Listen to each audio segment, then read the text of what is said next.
গুলি এক পর্যায়ে আমার ছিটানো গুলি আমার এই পাশে ঢোকে। আমি তখন চোখ মুখ চেপে ধরে আমি তখন বেহুশ অবস্থায় হয়েছে, সবাই দৌড়ে পালিয়ে চলে যাচ্ছে। হ্যান্ডকাপ পরা, পিছনে হাত বেঁধে হ্যান্ডকাপ পরা ফেলাই। কিছু দূর যাওয়ার পরে 50 গজ হবে, আমরা যাওয়ার পরে ছাত্রলীগের ছেলেপেলেরা, যুবলীগের ছেলেপেলেরা দৌড়ে আসতেছে, কেড়ে নিয়ে আমারে মারধর শুরু করে।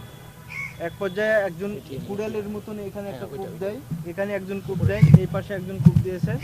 আমার হাত হাত পিছনে হাত আছে, হাতে পিঠে বাড়ি দেয়, মানে বাড়ি দেয়, হাতগুলো ফেটে যায়।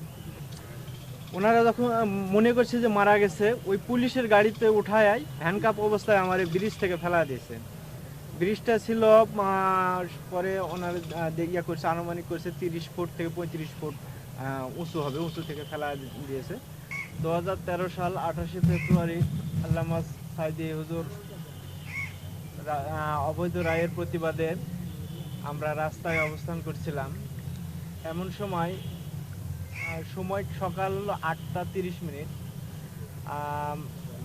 আমরা বুঝতেই পারি নাই, হঠাৎ করে 6-7 প্লাটুন পুলিশের গাড়ি এবং র্যাবের গাড়ি, বিজেপির গাড়ি, কিন্তু বিজেপির গাড়িতে, পুলিশের গাড়িতে বেশিরভাগই ছিল যুবলীগ, ছাত্রলীগ এবং অঙ্গ সংগঠনের বিভিন্ন হাতুর বাহিনী এবং হলো বিভিন্ন বাহিনী, লাঠিয়াল বাহিনী। ওনারা অতর্কিত এসে গুলি করে। গুলি এক পর্যায়ে আমার ছিটানো গুলি আমার এই পাশে ঢোকে। আমি তখন চোখ মুখ চেপে ধরে আমি তখন বেহুশ অবস্থায় হয়েছে, সবাই দৌড়ে পালিয়ে চলে যাচ্ছে। আমি তখন বসে পড়লাম, এক সাইডে বসে পড়লাম।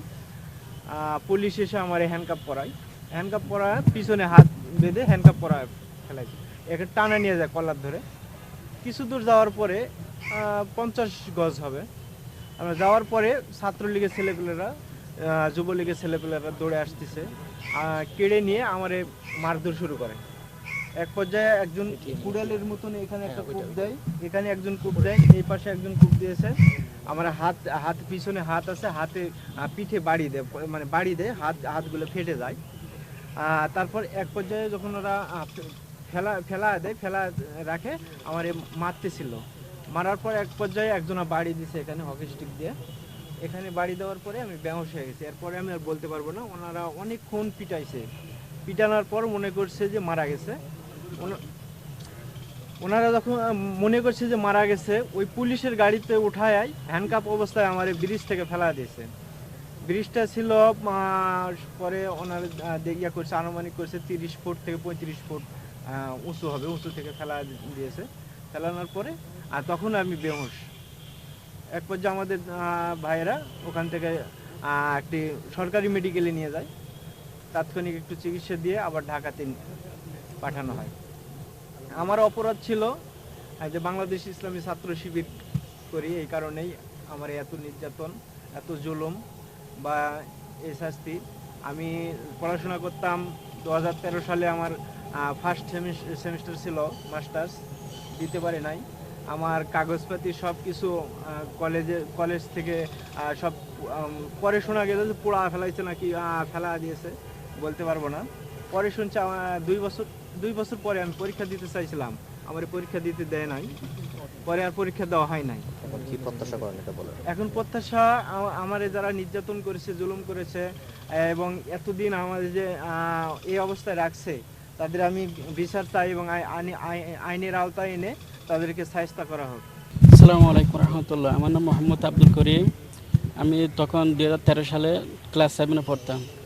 আমরা সেদিন সকালে সবাই আমরা স্কুলে গেছিলাম। স্কুলে যাওয়ার পরে আমরা প্রায় 2টা ক্লাস করছি। ক্লাস করার পরে হঠাৎ ছাত্রলীগ, পুলিশ যাই আমাদেরকে ক্লাস বন্ধ করে দেয়। বন্ধ করে দেওয়ার পর আমরা বাড়ি চলে আসছি। আসার পর আমরা আবার মিছিলে গেছি। মিছিলে যাওয়ার পর আমরা প্রায় আধা ঘন্টার মতো মিছিল করছিলাম। মিছিল করার পরে হঠাৎ ছাত্রলীগ আর পুলিশে আমাদের উপর গুলি করে। আমরা তখন 4 জন আহত হয়েছিলাম। 3টা ভাই, একটা ভাইয়ের পা কেটে ফেলছে, আর একটা ভাইয়ের এখান থেকে পেশা বের হয়ে গেছিলো। ওনার এখন আলহামদুলিল্লাহ সুস্থ আছে সবাই। আরও 2টা ভাই আছে, ওনারও সুস্থ আছে। এখন আমার হলো স্পাইনাল কর্ড ইনজুরি, আমার বুক থেকে 2 পায়ে এখন অবশ। ওই সময় যারা আমাদের উপর অত্যাচার করছিল আমি তাদের একটা বিচার চাই। তারা যেন এরকম আমাদের মতো অনেক মা বাপের সন্তান হারিয়ে ফেলছে, অনেক ভাইয়েরা মারা গেছে এবং তাদের দৃষ্টান্তমূলক বিচার চাই। ওই সময়কার মানে যখন আমি গুলি খাই তখনকার কিছু মনে নেই আমার।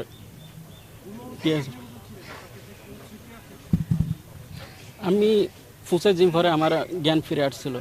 এরপর এর মধ্যে আমি কী হয়েছিল সেটা আমি জানবো না, হয়তো আমাদের দিনে ব্যাগ করলে জানতে পারবো আর কি।